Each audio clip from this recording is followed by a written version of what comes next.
Welcome to Revealing Conversations with Petra Nicoll. I am so glad to be here. Today, my guest is Ani Avedissian. Hello, Ani. Hello, Petra. Lovely to be with you again. Yes. Ani and I are actually planning a retreat in September, which is the Awakening Alignment Retreat from the 4th through the 7th of September. And we're very happy to be here. I used to do a lot of podcasts, but now I'm back. I have noticed a big shift on the planet and feel that it is an appropriate time to dig a little deeper. And that is what we're going to do today. So, Ani, for those meeting you for the first time, how do you describe what you do in the world? Very simply, because one of my bones of contention is that energy workers in general are not very good at describing what it is that they do, in common language. I describe myself as a general metaphysician. I'm somebody here who's going to help you sort out the true from the woo to what gets flushed down the loo, to teach you how to let the spirit inhabit the human and just generally have a very functional, spirit-centered life. Mhm. Brilliant. So you were born in a powerful bloodline and raised in covert UK safe house. Can you share a glimpse into that world, what that was like growing up in that? When you are born into it, it doesn't seem to be unusual. Mm. It's whatever it is that it is.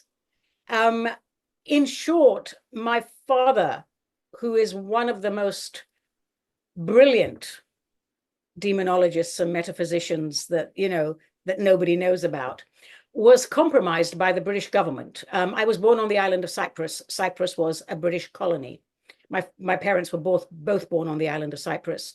And my father fought against the British occupation of Cyprus. So he fought against the British. And when the British found out what he was doing and who he was and what talent he had, they made a deal with him. And they said, we'll take you to England. You can become a full British citizen and you can have the life that you want. You can get married. We know you're going to get married. You probably want to have children. There'll be a couple of conditions. We'll set you up in business. It'll be a hotel. It will be a normal hotel, and it was a normal hotel in West Central London, but it will double up as a safe house for British intelligence, and all the security services and the military. And we want your firstborn child to commit to serve the British Empire. I'm the firstborn child. I hadn't been born yet. And so, that was the bloodline that I was born into. Wow. It's a Near Eastern animist. My race ancestry is Armenian. I am an American, but my race ancestry is Armenian. So it's a Near Eastern bloodline of basically, Petra, whatever you would know to be an animist shaman bloodline. Let the spirit inhabit the human, learn to use the herbs and the food and whatever that's around you, all of that. That was my heritage Mhm. that I never got to experience Mm. because I got to live in a hotel that was a safe house. And I was trained by various actual shamans all over the world. Mhm. But my main training came from operatives in the shadow government. And without doubt, they were trained by reptilian trained shamans. So So what are reptilians? I have to interrupt you here. Like, I mean, reptilians are a race, just like humanoids, like Palladians, Arcturians, whatever. And the reptilians are a very powerful race of beings who are super intelligent, well, compared to humans. Let's put it that way. And everybody has this image of reptilians as being these giant Dracos, and they're all about conquest and killing everybody. There is a faction, very much a faction of that. But the vast majority of reptilians are smooth skinned, mm, um, and really just not bad people at all. But the ones that are running our planet are not the good reptilians. And that is all about conquest, domination, and taking over and subjugating a planet by whatever means, just to have it as a franchise in their empire. And they don't consider themselves evil. They consider themselves superior. Therefore, they consider us to be cattle or rodents or vermin that they can treat any which way they wish because we're of no consequence, because we don't have IQs of 350 like they do. Wow. So it sounds all romantic and, oh, you grew up in a set. It was just really normal. But over the years, as I grew up and became a teenager and a younger woman, and the things that I was asked to do and the people that I met in that safe house, it became very obvious that there was a tremendous darkness in the world, and that if you touch it, you have to be very, very careful not to let it enter your cells and corrupt and contaminate you. So it was very, I would say it was challenging on a personal level. And I didn't have much guidance for how to conduct myself personally. I had a great deal of guidance for how to develop a skill set that would be useful to the shadow government. Does that answer your question? I can just imagine what the audience listening to this right now is thinking. Okay, so reptilians, there's the good guys, there's the bad guys. Unfortunately, our planet is ruled by the reptilians that are not so grand. True. But I think we're becoming more enlightened, so we're probably more aware because this is not the first time that I'm hearing this, and that we are going to eventually win this battle against this dark energy that seems to surround a lot of different things right now. So can you speak a little bit more about, you say you're a spiritual truth teller, so I know that about you as your friend. But can you describe what that actually means to people? Mm-hmm.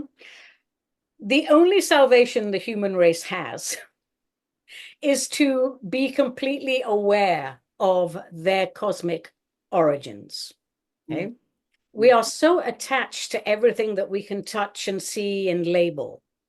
But the truth of the matter is, this incarnation, this planet, is just a blip in time. Mm-hmm. We have to nurture people into understanding that they are basically cosmic space adventurers, that everything physical is a side effect of the thought process. And the thought process started when Creator banged, when we had the Big Bang. Mm-hmm. And all of the realms of creation from there were in the non-physical form. It took eons until we hit our head on our thought forms and thought, oh my gosh, we can make something out of our thought forms. Mm-hmm.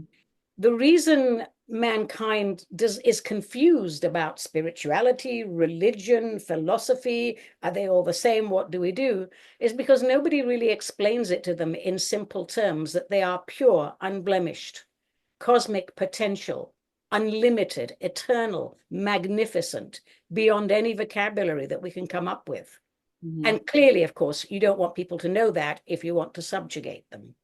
Of So course, which is what's been happening for thousands and thousands of years. This information has been hidden from us. yeah.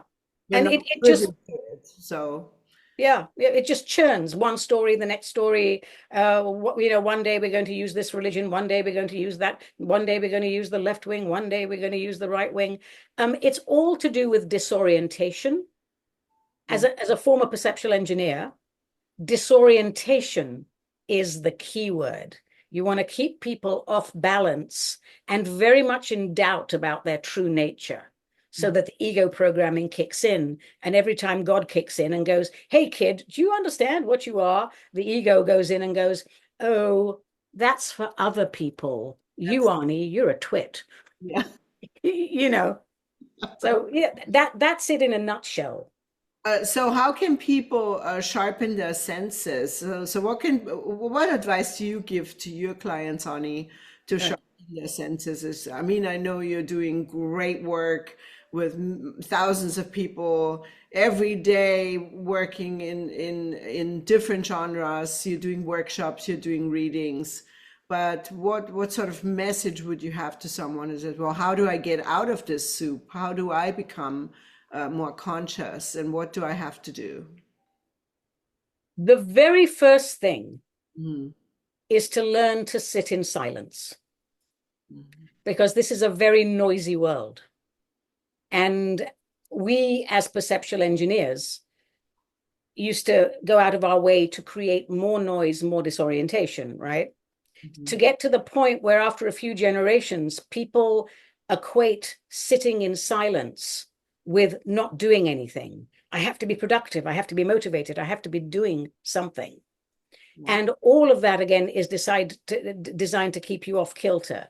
So the very first thing is to sit in silence and just breathe and accept that none of us really know anything.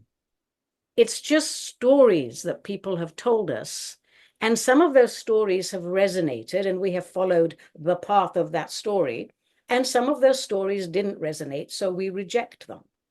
Mhm. It's not a simple matter to tell people that other people are writing the story of their life, and then to convince them that all they have to do is reject that and then step into their silence and learn what it means to thine own self be true. Mhm. So unless you sit in the silence and accept everything that you are, process all the crap you've done, process all the things that you did when you were fearful, when you were angry, whatever, unless you can be honest with yourself about what your persona, your personality is, unless you can be honest about what improvement and refinement that needs, you will always be at the mercy of the noise that's created to confuse and disorient you. So there's many other things you can do, but the very first thing is, do you know yourself enough? Do you trust yourself enough? Do you love or respect yourself enough to spend just a simple 20 minutes a day in silence, breathing, and allowing your aura to off gas? Why is it It's so hard start. for people to sit in silence now? I mean, I know we have a lot of noise. In fact, I was listening to a near-death experience today on YouTube with a woman Mhm. who drowned in one of the floods, and Jesus came to her. And Mhm. one of the very things that he said, this is really quite extraordinary that you're bringing this up right now, because I just watched this Mhm. 20 minutes before we started the show. And what Jesus said to her was the noise, that the dark side uses noise to disrupt our senses, and so we must get out of the noise. And that is also, you know, what I learned in India with my teacher, is sitting in silence was the key. Yeah. Why is it It, so it, why difficult? is it difficult for people? It's But so hard. okay, in the modern era, I can answer that just in the, I'll just take the last 50, 60 years. Why is it so? It's getting more and more difficult for people to More and sit in more sad. silence, right? They come home, they put the television on. They have to have the radio on, or they're trained to have some sort of interaction all of the time. But there's a deeper thing to that, is if you listen to the advertising on television and radio, it is centered over three things: fear, rage, desire. Mhm. Ask any professional voiceover actor what they convey: Mhm. fear, rage, desire. For example, you must smell after a bad day. Use my antiperspirant. It makes, oh my God, we're smelly, or you just paid off your house. Surely you need a loan. you know, Back to indenturement.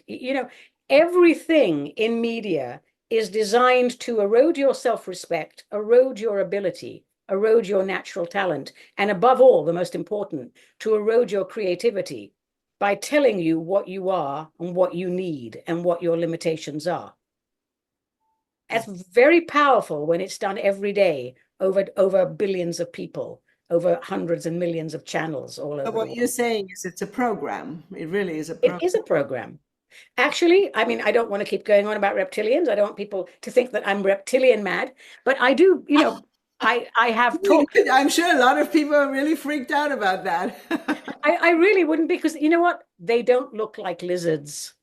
They're smooth skinned and they're gray. And they almost have a beautiful, there are Dracos, you don't want to mess with them. But they can't get into this planet anymore. The Palladians and the Arcturians have this planet wrapped up. But your average common or garden variety reptilian is a sort of a gray, silvery, smooth-skinned, and just, they don't really have much of a sense of humor. I think incredibly intelligent people don't. So, I mean, don't fear it. But the reason we have reptilians in this universe, because they're not from this universe. Mm-hmm. The reason we have reptilians in this universe was a cultural exchange program that was agreed upon by the god of this universe and the god of another universe. And the thing was that the reptilians would come over to this universe and get love and light and Bob Dylan songs and have a sort of a reptilian renaissance. You know what I mean? And then our humans, who are as thick as two short planks compared to the mental acuity of the reptilians, would go and learn how to beef up their IQs, and they would learn incredibly new technologies and things that they could bring back. So it was going to be a win-win situation. Mm-hmm. What happened is that the humans came back. Most of the reptilians did not go back. And they stayed here to conquer, to dominate, and to have conquest. And because they're so technologically adept, they endeared themselves to multiple human civilizations. And the ego programming that we suffer from is actually software. Look, you're a person who meditates. You spent years doing nothing but meditating, right? When you go into a really deep meditation, I don't know if it's the same for you, but when I go into a really deep meditation, I go off the planet, right? All of the information is code. It's numerical code. Mm-hmm. That is all I see, numerical code. Like the Matrix. Yeah. It's just like in the science fiction movies. It's like a green color on a dark background, like thousands of lines of code. And of course, humans can be biohacked. Mm-hmm. And that's what happened. That's why we have ego programming. And its only purpose was to disorient you so that when the Holy Spirit, I'm not a religious person, but, it's a frame of reference. When supreme cosmic intelligence kicks in, they want to kick it out. Mm-hmm. That's it. Makes sense. Yeah. And let's talk about bloodline wisdom. The reason shamans choose to be born into a specific bloodline, they don't have to be, is because it makes it easier to retrieve the information that's in the genetics of the bloodline. It makes it much easier for you to awaken. So I chose to be born. I asked myself multiple times, why? But I chose to be born into this bloodline. And I was aware at 3.5, 4 years old. And it would have taken a lot longer if I had just been born into some other family and had to get that information from Akashic records or from the ether. That's really the only reason. Mm-hmm. There's a great power in that. I remember thinking about that when I was really young and I lived in London and I had my first visions. I was maybe 16, 17 years old. I thought about bloodlines and how much easier it would have been had I been born to a bloodline of shamans. But then you were telling me about your relationship with your dad, like you don't get off the hook. It's not a party. Well, in my case, it wasn't. I mean, look, if the world was a different place and, say I was born in the hills of Armenia and the world was a peaceful place and, my relationship with my father would have been different and all of that. The fact is he had a hammer over his head 24/7. But, I did not have a pleasant upbringing. Yeah, I can imagine. It was not pleasant. No. It was very challenging, very difficult.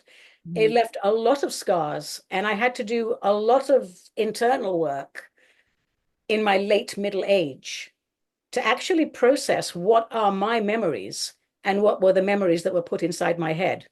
Because there's this little matter of MK Ultra that some people may have heard of. Explain to the audience, please, what that is. MK Ultra is mind control. What's the German for mind control? MK, right? Okay, right. So MK Ultra, to put it very briefly, because there's a lot of information about it now that you can research. It's not censored anymore. It started as early as the 40s, and it really was all about, there was a chap called Gottlieb, who is the biggest piece of shit ever to walk this planet, really. And his job was to experiment with all manner of drugs, LSD being the primary one, to see how they could hack and manipulate people's minds so that they could actually control people's actions. And it started off by, I think the real goal was, you get sleepers, KGB sleepers or MI6 sleepers. They go to another country, they integrate, nobody knows who they are. And then all of a sudden, something happens in their head and they're activated. That was the original purpose behind everything to do with MK Ultra.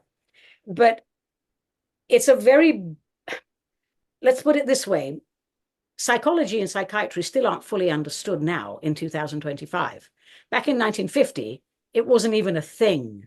So the brain wasn't understood. So the experiments that were done on people's heads were very, very crude, very, very rude. And a great many people did not survive them. I'm one of the few, I think, that came out of it absolutely sane. Although some people might disagree with me. Were you given drugs, Ani? I did take a great, yes, I was. I can't deny it. I was given drugs. Not all of it was LSD. There were various things, and these were just experiments. And for some reason, we agreed to be a part of this because we were working for what we now call the shadow government. And we had to know what it felt like. If you were going to do this to somebody else, for example, that's the way that it was sold to us.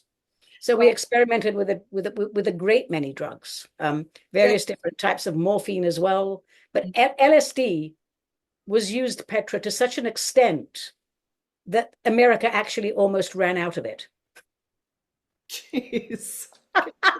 I dedicated a whole chapter to mind control in my book, Petra's Ashes. I don't know if you know that, but yes, I have all your books. I dedicated a chapter to MK Ultra and all of those things because being with my guru in India, I felt at some point I wanted to do research on mind control since I was in this group. And so really, I mean, if you look at it from that angle, we're in a paradigm, so everything is mind control. From the moment you're born, you're in mind control. But what's the difference between mind control and guidance? What is the difference? Yeah. Well, one is control and one is nurturing. I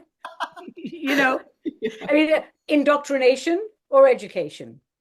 It's I cannot stress enough. You have to buy into the fact that you are a sovereign being. You're a sovereign being. You are sovereign. You are free. And you answer to no one and no thing. You don't even answer to God because the allness considers your smallness a perfect molecular structure of itself. Until people can realize that there is nothing missing in this little soul spark and this little tiny human fleshy body, there is nothing missing in it that exists in source. It's just a tiny little bit of it. We have been taught that we are less than. And you can look to religion for that too. You were born in original sin. Well, but Jesus did say, and you shall do greater things than I. But then again, how much did Jesus really have to do with the Bible or writing any of those writings? Because he's come to me 3 times and clearly stated in my visions that he was not part of the structure of religion. No, he did. His whole thing was pray directly to my Father. Exactly. Pray directly to my Father. That's all you need to do. Everything about the Gospels, even the 4 Gospels, is wrong. Matthew, Mark, Luke, and John weren't who they say they were. Right. Matthew was not a tax collector. He was a tutor, an educator. They found his stuff in a trunk after he died and manipulated it. Jesus had nothing to do with any of the machinery of religion. the perpetuation of the Roman Empire and all of that. I know he existed. I believe. I say I know. Who knows anything, right? But I really believe he existed. I'm not so sure about some of the other prophets. But you see, here's the thing. We're at a point right now, in my former job, as long as people listen to advertising and subscribe to a particular religion, we could control the world. Because you can always pit people against each other. You know? Speaking of that, where do you see the world heading with everything that's going on in Iran with Israel, and the war is still going on in Ukraine with Russia? Mm. What's your vision? Well, my vision is for a world that thrives on peace and trade and understands that perpetual war is just a money-making machine for the people that we generally call the Illuminati. We call them the Cabal now, right? The deep state people.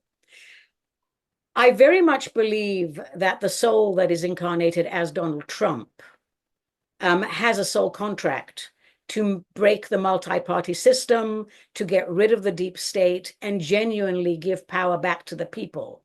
But that is no mean feat, because the people are generally clueless and apathetic. They're only just waking up. But this is what I see. I see we're going to have a very difficult 6 to 12 months ahead. I see that by this time next year in 2026, there will be everything that needs to be revealed will have been revealed, and a greater portion of that will have been absorbed. If you look at the way that this administration, and I don't talk about them as a political entity, I talk about them as a good versus evil entity, right?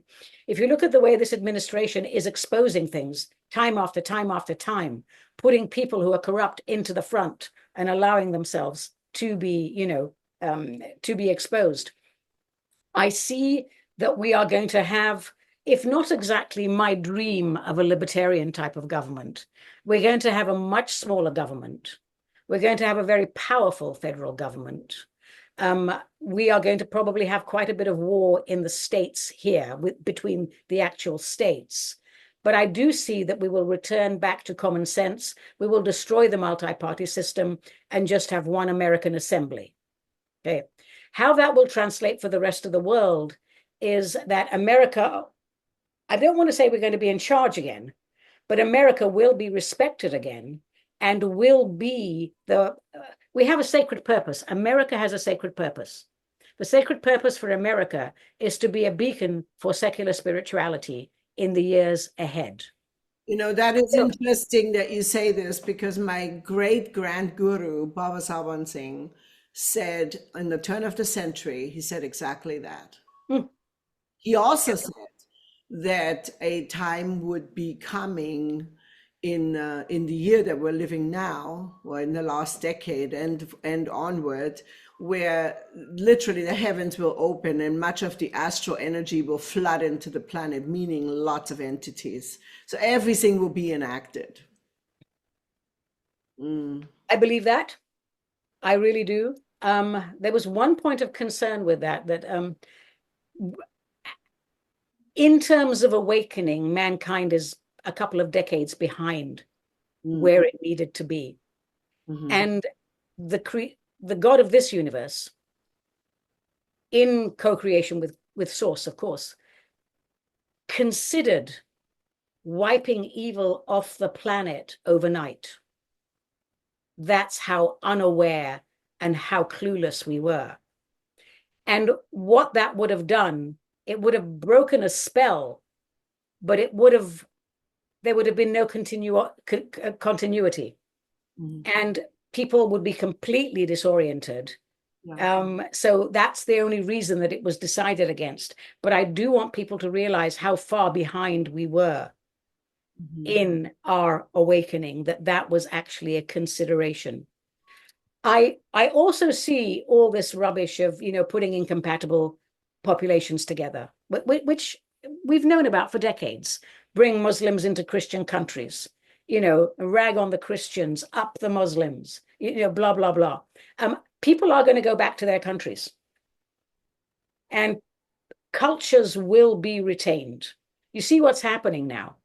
The English, the Irish, the Europeans are suddenly remembering that they are sovereign nations, and they're suddenly remembering to strike. So you're going to see a massive surge in religion. We're going back to the Crusades, Christians and Moors all over again, right? And then the stupidity of all of that will be exposed. Other things to watch out for, the whole world is sick of hearing about Jews and Arabs and this and that and the other, right? So I'll just say with Iran, they will get rid of radical Islam, and they will go back to being a secular society, a secular religious society. I mean, Iran, Persia is a magnificently sophisticated empire. Oh, and the people of Iran, and I mean, I was married. My first husband was Iranian, was from Tehran. His father worked for the government, Yeah. He was imprisoned and tortured. His mother was Baha'i. She was hunted.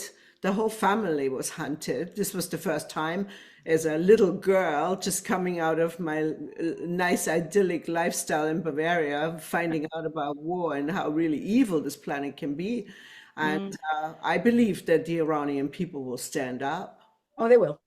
They will. They will. It has to be, because if we're moving into the fourth dimension, which is the psyche that will occupy mankind, the planet Earth herself will go back to upper fifth. But the fourth dimension is one of self-realization. Bullshit just doesn't fly in a self-realized world. You can't cover up your women. You can't flog people and cut off their hands for stealing. You know what I mean? So throw gay people over the edge of a 30-floor hotel. Yeah, I mean, for heaven's sake, I mean, these things are so immature, so imbecilic. It's just ridiculous. So I see that Iran will return back to secular society. Once people learn to sort out the difference between the Khazarian influence and your common or garden variety Jew, then everything that's happening in Israel will be understood. When people realize why the Arabs aren't supporting a Palestinian state, that's something that will, people are just not interested in reading the history. If they read the history of that region, they would understand things a little bit better. I don't quite know what's going to happen to the actual state of Israel, because I'm not saying that Jews shouldn't have a homeland. Everyone should have a homeland. But Israel wasn't created to be a homeland for Jews. It was created to be at the center of the Khazarian Cabal. So tell us a little bit more about the Khazarian Cabal, because you know so much about that. And I'm sure the audience... About as much as any casual historian. I mean, but in my line of work, you grow up with these people, you grow up with these phrases, you understand what it is. They're not Jews. Khazarians were a tribe that came from over east, and they were thugs. What they did back in the early days is they would hijack trade delegations and representatives of governments, etc. And they would hijack them, kill them, adopt their identities, and then go into other people's countries pretending to be those people so that they could take over, infiltrate, and govern. And they're rather reptilian in their mindset, which is that, divide and conquer, keep everybody disoriented. So they took the Jewish faith. I mean, they were such a pain in the ass that everybody petitioned their own governments, their kings, their queens, their lords and ladies, and said, what are you going to do about these people? They're ruining all the countries. So the Khazarians were given a choice. They said, you don't really have a religion, pick one. You can be a Christian, you can be a Muslim, or you can go to Judaism. They chose Judaism, and they completely corrupted their version of Judaism. So, that's why we have all of these problems. And you can't talk about that without talking about Hitler, because Hitler understood, but he didn't make it public, the distinction between the Khazarian roots and your common or garden variety Jewish person. And all of these things are now, as we notice, coming into the mainstream, because the current administration is also playing its own misinformation war of keeping people chopping and changing and disoriented. But all of these things now that used to be, ooh, conspiracy theory, they're coming into the mainstream so that the public consciousness starts to absorb it. And then as the corruption is exposed, they'll be able to understand it. People will go back to their own countries, borders will be sovereign again, and people will enjoy each other in diversity. So, I see it clearly. so the Khazarians, when you say the East, what do you exactly mean by that? Out Mongolia way, Oh, yeah. you know, out the Russian way, back there, back that end. Mhm. And they just had a superior vision for world domination. They were very clever people. So are they more uh, clever people? So are they reptilian? No, no, they're not reptilian, but they certainly come from that influence. You know, I don't want people to think that there's lizards walking around in human form. But we Okay? have reptilian bloodlines, don't we? Yeah, we do have reptilian bloodlines. Mhm. We do, but not as many as you would think. Mm. And there are shapeshifters among us, but not as many as you would think. Most of the people that serve the Cabal are human. They've just been blessed by the reptilians and trained by the reptilians. So they have that mindset. Mhm. But I don't want people to think that, you're going to be talking to Shlomo Jones or something, and all of a sudden he's going to turn into a lizard. That stuff just doesn't happen, okay? Well, this is all very, very interesting, Ani, and I think we could probably talk about this for another couple of hours because you have so much information on the history of this planet and what's going on with Khazarian mafia, etc., and where we're heading as a race. So, where do you see, and what is your time frame of what do you see now in terms of resolution for our planet? I I will go out on a limb and I will say everything has already happened. We're just showing you frame by frame. I So we're feel in a if we stop simulation. time, You're saying we're in a simulation. It's playing out. we've already overcome the Cabal. Mhm. Um, and there is blood. This isn't going to go smoothly. Mm. You see it already. They're using weather modification. They're flooding half of America. There's been swarms of earthquakes all over the place. The Cabal are not dead. They have not finished all of this.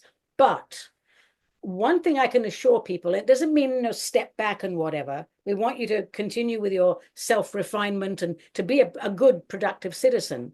But what I can definitely assure you is that light trumps, no pun intended, light trumps dark. And at the end of this, there's going to be like a massive sigh of from the collective. And then it's all going to make sense. You know that pouring in of the ether you talked about? Yes. Okay. It's suddenly all going to make sense. Everyone's IQ is going to go up, thank God, because we are really a planet of clueless people. And everything will just reset. Mm. And in time, we will, don't panic when I say this, right? Because we're all fighting against one world government, etc. But in time, there will be not a one world government in terms of central control, but there will come a time that we all share the same social philosophy, which is God without religion and politics without partisan affiliation. And it will appear that we are being guided by one world government. And it's quite possible we might switch to one global currency. But the color of ethnicity, the cultural color will still be there. That diverse unity through diversity is the goal of the cosmos, right? Mm. So what I see is a beautiful planet with lots of sovereign countries and sovereign souls, but everybody deciding that why should we go to war when we can just trade and live peacefully? And I see that coming in as an actual thing from spirit. When the time is right, It's almost as if a great mist of golden rain has to come down on the planet and wash all the BS away. So all of my projections into the future are very, very positive, but there will be bloodshed. Nice. You say that. And hopefully not mine, you know. You have to keep your humor alive. I mean, this is the thing. How do you do it, Ani? How do you stay in this How do jokes? I stay happy? You're a humorist. And you Okay. humor a lot of people and you always keep things so funny. How do Well, you isn't it hysterically funny that we are gods? yeah. We are divine cosmic space adventurers, pure, unblemished, almighty, all powerful, eternal, able to do anything we want to do just by accepting the fact that that's our true nature. And isn't it funny that we create a world that we have become frightened of? Yes. Isn't it funny how small our minds have become? And we're just doing it I find the whole thing really, I find it sad. I find it confusing on occasion. And on occasion, I find it annoying. But when you really step back and be your God in a bod persona, and all you can see is all little ants running around going, my rabbit God is bigger than your goat God, and blah, blah, blah, blah, blah. But what are you going to do except step back, make yourself a cocktail and go, whoa, wow, okay, how can we help to sort this out? That's my job.